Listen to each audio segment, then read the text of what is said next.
and welcome to Mad About Sports for yet another live stream. And today we are here to talk about India tour of South Africa. Obviously, we did speak about this in length earlier as well, but we're going to be focused on the T20 side of things because the series gets underway in a couple of days from now. Obviously, the one of the biggest challenges India's had in the recent past has always been to conquer the South African soil. We've failed in it even the last time around. In 2018, we won the white ball side of things, but 2021 we failed and missed miserably both red ball and white ball. But we'll start off with the white ball series because that's where things will get underway. I have Sai joining with me to talk about it. Sai, I mean, a great opportunity presented in front of Indian team now to go out there and dominate in all three series and to get that ultimate victory, isn't it? Yeah, I mean, this is the chance that everyone have because now we are just left with couple of months down the line for the World Cup. So this will be a great kind of exposure because if you talk about from the World Cup point of view, it will be on the slow wickets, right? So I feel South Africa will be the almost equal pitches will be there, not very quick or very bouncy. Even though for test you can see it, but I don't feel for white ball it will be very dicey because it will be very slowish and it will help spinners a lot and which is the same scenario which will be in the World Cup as well because over there it will be also slow pitches, so almost equal conditions, so overseas conditions as well. So this is the, I guess, only tour we have overseas before the World Cup, right? So kind of ideal situation to perform. I agree with you totally on that because there's a good preparation. But if you look at the South African pitches, right? If you look from the last 4 or 5 years, it has been playing out slightly more slower than the traditional South African pitches, especially in the white ball format. You look at SA20 for that matter, or even the white ball series which South Africa plays at home. The ball tends to grip a lot more. There's a lot more turn which spinners are able to extract in South African pitches which we never associated with South Africa. It's primarily because of the water issues and a lot of things which they have to go through, because of which the surface has undergone a massive change to its true nature. Yeah, I mean, that's the trend has been for the last couple of seasons in terms of the white ball, especially because for the red ball, we do know the kind of bounce they will have, the kind of turn they will get. But especially for the white ball, it has been completely apart as compared to any other overseas tours where we have swing and all, we have extra bounce and all. But here it is kind of equal to the Indian pitches where you have the grip, you have the turn, and a bit more slow pitches. So I don't feel a big challenge for our Indian batters because they are used to play with those conditions because it's all about their career. They have played on the wickets. But I feel our Indian players are more comfortable on flat wickets because Yeah. our players are more kind of stroke players, to be honest, in T20 Yeah. eyes. So it's better if you talk about from the Indian point of view, in terms of our batters' point of view, then we would expect to be a flat wicket. But if you talk about from the bowlers' point of view, then they would love to bowl on such wickets. I agree with you. I agree with you totally. Let's look at the squads to start off with. Maybe that's the perfect way to talk about it. Let's look at the squads. Firstly, there's a T20 squad, which will be touring South Africa. How do you see this T20 squad now? They did a phenomenal job against Australia at home, where we went on to win the series 4-1 there, and we saw a lot of interesting performers. One of the standout performers was Rinku Singh, and alongside him, you can say likes of Ruturaj did a phenomenal job in that series, scoring a lot of runs. Yashasvi showed a lot of intent up front. Bowling side of things, yeah, it's a lot more changed bowling unit. You can say that Kuldeep Yadav makes his comeback. Then you can definitely see the likes of Deepak Chahar, who might get a lot more games. Mohammad Siraj is in the team as well. Ravi Bishnoi, who is a world number one or T20 bowler, who's also part of this right now. How do you see this team, the T20I team, especially touring South Africa, looking at the squad right now on your screen? Yeah, I mean, it is very young squad, and that's really good to know because right now it's all about experiment because this is the shortest format, right? And in this format, we can allow to have some experiments initially because once you are in the IPL, so you Yeah, don't have anything left to do experiments, right? So this is the only couple of series like this one and yeah, against Afghanistan. These are the only two series we have to do some experiments. So that's why it's good to know that it has been complete new squad so that everyone will get a chance, even though they will get a single game, but at least they will get a game, right? So that will be yeah, a good thing to understand from the squad point of view. Also, one thing to mention about uh, in terms of a year because I guess Jadeja has given the vice captaincy, right? yeah, So, and initially, to be honest, if you look from the uh, traditional path of Indian cricket, it's yeah, always been a batter in terms yeah, of a vice captaincy, mainly for the white ball, right? yeah, But now they have moved to Jadeja, and that can be a sign that if you think about the World Cup point of view, then if Hardik is fit, then for sure he will be the captain, right? But what if he didn't make it in the squad? In that case, I feel the management is looking for Ravindra as well right now because we are not sure about Rohit. And if Rohit comes in, then we have discussed earlier also that eventually Rohit and Kohli will come in, and somewhat KL will also come in. So there won't be anything new, right? But I feel the vice captaincy to Jadeja is a kind of a hint that if Jadeja won't be able to make it in the squad after the IPL or even till the IPL, then I feel they might go with Jadeja as well. yeah. I agree because I think that's a good point which you have put up. Because if you look at the way in which our Indian team has played in the recent past, yes, obviously you talk about that factor that having Ravindra Jadeja as an experienced cricketer is a lot. But I also feel it's slightly more unfair on Akshar Patel because he's part of the one-day squad and he doesn't feature in the T20 squad. How do you see that particular decision made by Indian team? Because he did a phenomenal job in the Australian series, both with the bat and also with the ball, especially with the ball in the last two T20s where things could have been extremely tricky, where the game could have gone either ways. He bowled beautifully in those conditions, and to add to that, the way in which he's been able to contribute a lot more better than Jadeja in recent past in white ball cricket needs to be noted. And I don't know why they've not noted and not given him a chance there. Only thing which I can find is maybe he's part of the one day squad and not about T20 squads. There's some injury management or something or workload which I don't really see Akshar having to go through more than like Jadeja because Jadeja will be playing tests, which Akshar won't be. So it's a big question mark for me. It's slightly confusing. It doesn't make sense to me. Yeah, that's pretty unfair on Akshay as well. But the thing is, I guess the squad was out after the third game, right? And till the first three games, Akshay wasn't performing well, right? Because with the ball, he had only a couple of wickets till the first three games. Yeah, And with the bat, he didn't get a chance to kind of showcase. yeah, So the squad went out after three games and then he performed in the last two games, right? yeah, So maybe kind of a timing mismatch happened uh, yeah, in that scenario. But yeah, if he perform extremely well in the ODI, then for sure in yeah, the next series, which is against Afghanistan, he can make it to the squad, right? But yeah, this can be one point. Second point, I feel Jadeja because he has given the vice captaincy, and how can you kind of remove him, right? So that's yeah, why I feel the second point is the main point that you are looking Jadeja for the leading point of view because you never know. I don't feel Hardik will be completely 100% fit till the World Cup, even though if he plays for IPL, he might only bat. It's difficult for him to bowl as well in the IPL, right? So yeah, if he is not able to bowl in the IPL, then how can he bowl in the World Cup, right? And if he is not able yeah. to bowl in the World Cup, then it will be again unfair to the other players.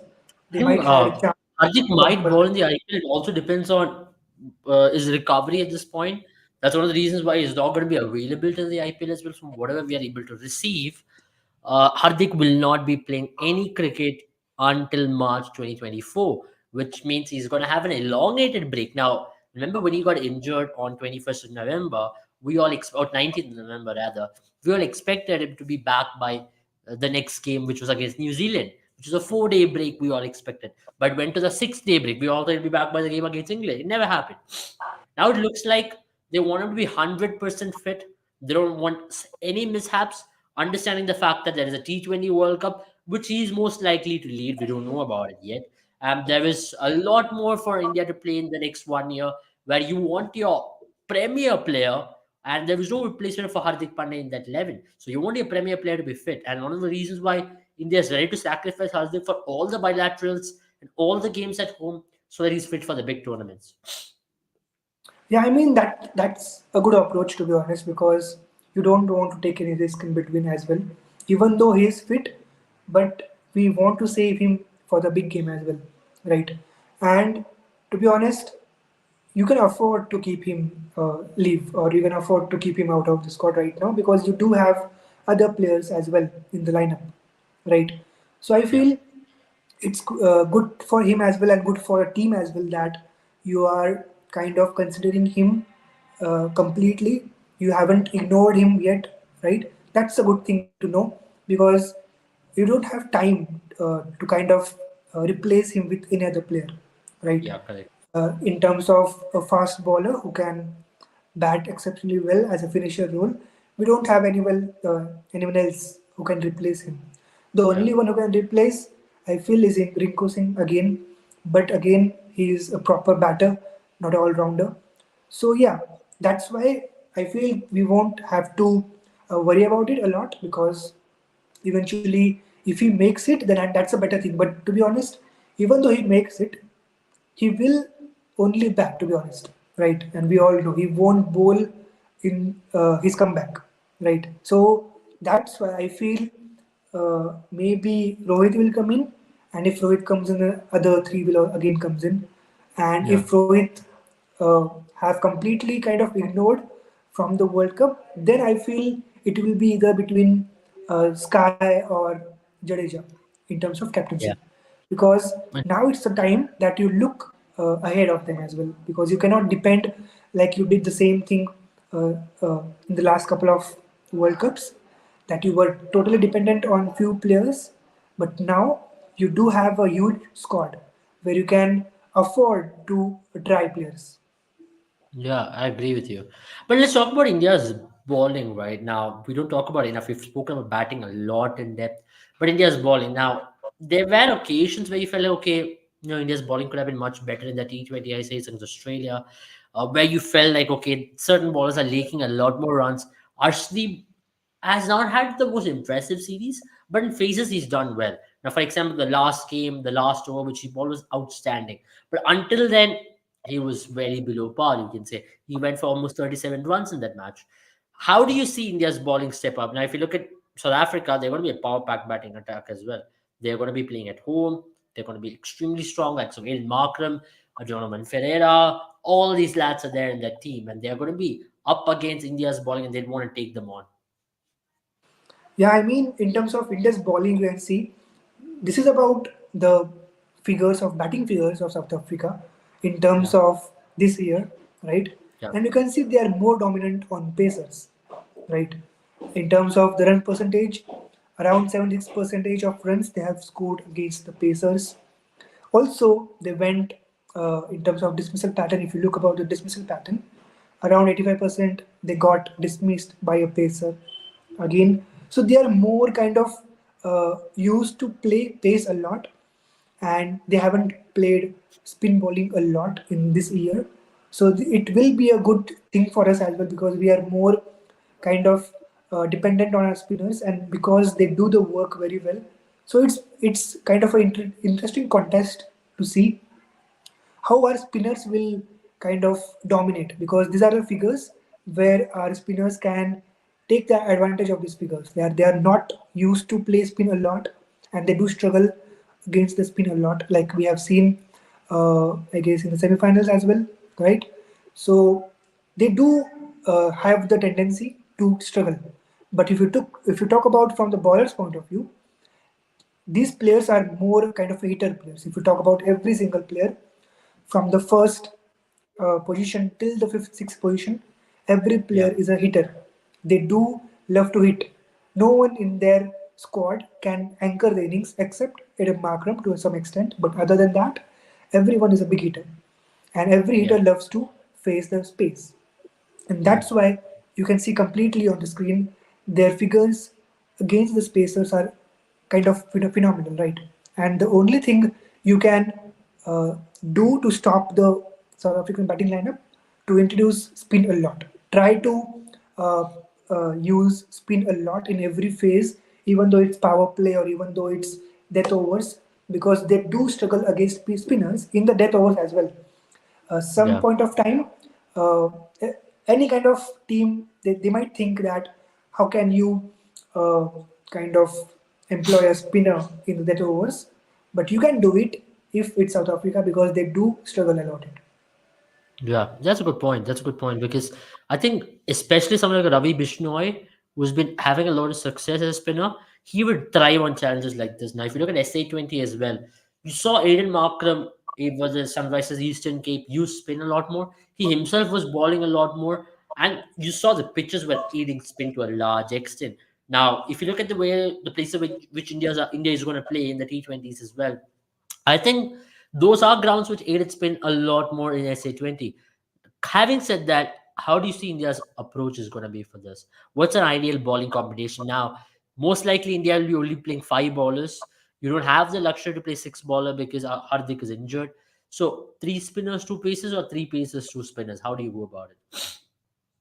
Yeah, I feel we should go with two spinners, right? Because uh, too many of spinners can sometimes can be a backfire as well.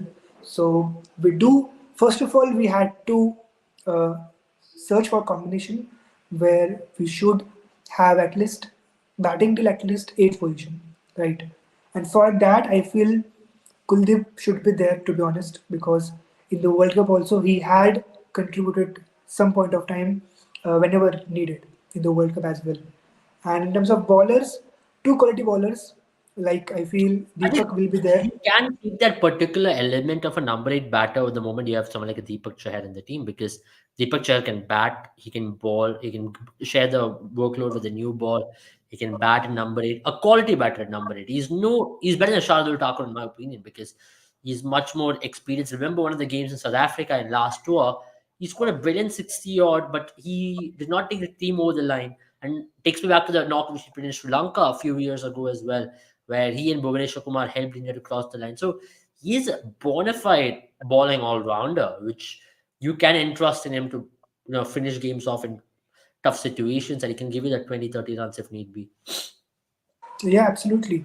One thing I am able to see here is that do you actually feel that Sundar is kind of an additional player that we actually don't want him because you can see we have Bishnoi, we have Kuldeep, we have Jadeja, three quality spinners, right?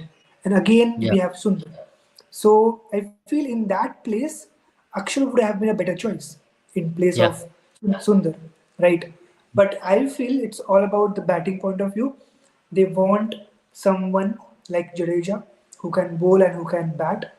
And Akshar, to be honest, he performed well, but due to his kind of this year's performance early on and the last year's performance, we were expecting more from him from the batting point of view. He delivered extremely well with the ball, but in terms of batting, we were expecting more, right? yeah, And maybe that is the reason why Sundar takes over him yeah, because it's almost equal. Jadeja, Sundar, and Akshar almost equal players, right? In terms of the style they yeah, have, and the role they have.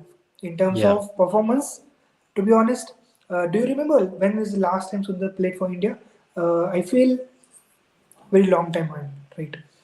And I Akshay, think one day internationals. I think the Asia Cup final was one a feature, but he did not get both batting and bowling there.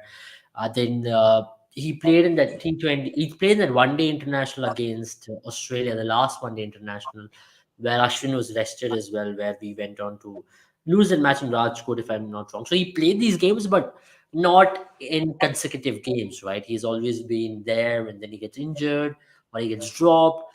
I really haven't been able to understand the Washington Sundar career progress because for me, him as a batter is very mediocre. He is nowhere there as an all rounder of a Jadeja or an Akshar Patel. I know he's got a long way to improve, but as a batter, he's never shown me signs of improvement in the white ball format where you can play him as a number seven. I think he's a good number eight, number nine at max because there are better players than him who can swing a bat. Because every time he tries, he doesn't really, but he can't even clear the ropes. There are certain innings where which makes you feel like, okay, yeah, this guy can do a job or two, but he's never been able to deliver. So that's a big question mark on Washington Sundar, the player. And for me, on that very regard, I personally think, okay, Washington Sundar as a player should be maybe rethought about even more. I don't, I don't really understand the selection. Okay, he's an off spinner, can battle a little bit, but I'd have an Akshar Patel as a better package. Yeah, absolutely. And again, if you remember, Akshay Patel was in the consideration for the World Cup squad as well, uh, Yeah, ODI World Cup, he was right? part of the World Cup squad. He was removed out of the Yeah, World Cup squad. yeah, right. And suddenly, based on the first three games, you started ignoring him, and now he's a part of ODI, which is uh, which is in 2025, not in next year, right? And again, I feel everyone is talking about to make the Champions Trophy 20-over game like a T20. So, what do you think about it? Is it going to 2020 or 50-50 for the I Champions think it's Trophy? 50 overs if I'm not wrong, because even the World Cup qualifications, the World Cup table had something related to that top eight qualifying. So for that way regard, it's going to be 50 overs at least for now, and I think this is the last edition of Champions Trophy in history. So as I'm really concerned about, it's going to be to 50 over. Then you're going to have a T20 World Cup anyways in 2026 in India. Yeah. So they wouldn't want to have three T20 competitions back to back to back. That one day format have to stay relevant. So for that reason, I still think it's going to be 50 overs. And also now the question is whether it's going to be played in Pakistan or in UAE because Indian team will not be traveling to Pakistan. They made it very clear. And with the sanctions and security reasons, what we have on top of us, I don't think we will be traveling. We'll be traveling to Pakistan because it's not safe, is what obviously our government has come to the conclusion. So most likely the tournament will be held in uh, UAE. So here's a question from Prakash Mandal, a clean sweep for India. Now, can India win all three series? This is a question. Test series is the biggest question, but can India win both the white ball series? I feel in terms of series, yeah, they do have the potential, but to be honest, South Africa is in their full strength, right? The team who will play in the World Cup, they do have their full strength in the squad, right? For South Yeah, Africa, and for India, we are still in the experiment purpose, right? So we are not with the full strength of our, if we talk about our point of view, because it's not even 50% of the players who will uh, play in the World Cup. So I don't feel we will win both the series. Maybe yeah, T20 or ODI, anyone we can win, but not kind of a dominating series. It will be a close series because yeah. they have their full strength team and they are playing at their home. Yeah, I agree. But we will talk about in depth about Test matches because that's the marquee event of this tour, and we all want to talk about it in depth. I think that's something which we'll talk about as we move forward after the white ball series. We'll be here joining you before every game and throughout that series, every game, every day, hopefully for Test matches as well. So don't worry about that. We'll be here trying to talk about our views and Test matches, the marquee event once again. It's just two Test matches. That's a shame, isn't it? Just to have two Test matches in a series like this. Yeah, I mean, due to this whole year, in terms of the upcoming year where we have lots of T20 games, maybe that's the reason why we had only two I don't tests. know. India have 17 test matches next year if you look at it. We'll be playing Yeah, five against England. We'll be having a tour of Australia at the end of the year. Then we'll have so many test matches in West Indies. And that cycle of WTC 2025 is actually packed. And it's a very interesting year for Test cricket if you're a Test cricket fan, because I think it starts from now. South African tour from the Boxing Day at the end of the year. Then you're going to have the tour of the England tour of India, which is going to be very exciting as well. The baseball and whether they can work in Indian conditions, that's a big question mark there. So a lot of things excites us throughout this year for Test cricket, of course, and One Day cricket again takes a backseat among all the formats because it is no more relevant until 2025. And it'll only be relevant if it's a 50 over format again, or it's not going to be relevant until 2027 rather. So totally one day cricket will be diminished for now, we can say so, because nobody's going to care. Let's be very honest. Nobody will care about one day format. Even in this series, the least cared format is going to be the one day format. What do you think about it? Yeah, absolutely, because everyone is more keen towards the test series. Even though, if you talk about T20Is, we know our boys can perform extremely well, right? And we have the trust in them. We will be believe in them that yeah, they won't they won't uh, kind of destroy themselves in a very bad way. They will at least fight back. They will do fight back. But for the test series, we do have some fear that will will we be able to win at least one test match or not, or will we be able to kind of draw a game or not? So we do have some fear in that as well. It's not like sure shot ki we will win one test match or even both the test match. It will be a fear, but if you talk about the white ball, we don't have any fear. We know that we will manage it. But for test, it's all about we are waiting for, right? So in Yep. this, if we talk about this series, so test is the series where everyone will be keen to watch. Second, it will be T20Is, and third, of course, ODIs. Absolutely. Thank you, Sai, for this beautiful insights as well. We've been able to cover the South Africa tour, South African tour in certain amount of depth, especially the T20I series, because that's the series which will be starting in a couple of days from now. Then, of course, the one day and the test will follow. But as I mentioned earlier, we're going to be here before every game throughout the course of this tour, and also talking about every game as to how we can see it from perspective of the T20 World Cup and from the WTC cycle as well. And there's some exciting names as well for the one day format. So as we say that one day format is going to take a backseat, but nonetheless, we're going to possibly see Sai Sudarshan play for the first time, Rajat Patidar play for the first time. So exciting names there, and it's going to keep us on our toes to see how these youngsters go about it for the first time in the white ball format, because the big boys will be returning from the test series for sure, but the youngsters, can they dominate South African shores is going to be the question, and hopefully they do. We're going to be here supporting them for sure. Thank you, Sai, once again. And do not forget to like and share this video with as many people as possible, because your love will really mean a lot to us to bring some exciting content to you. And if you're an ardent sports fan, do not forget to check out our channel with Mad About Sports, because this is where we're going to be providing the latest updates on sports as well. And check out our courses if you are into analytics, if you want to know more about numbers, matchups, if you want to sit in one of those dressing rooms in future and make a career out of it, though you are not able to play as a cricketer, this is your opportunity. Check it out with Mad About Sports. The link is down in the description. Have a good day, all of you, and see you all very, very, very soon. And thank you, Sai, once again for this time. And good night to you as well. Bye bye.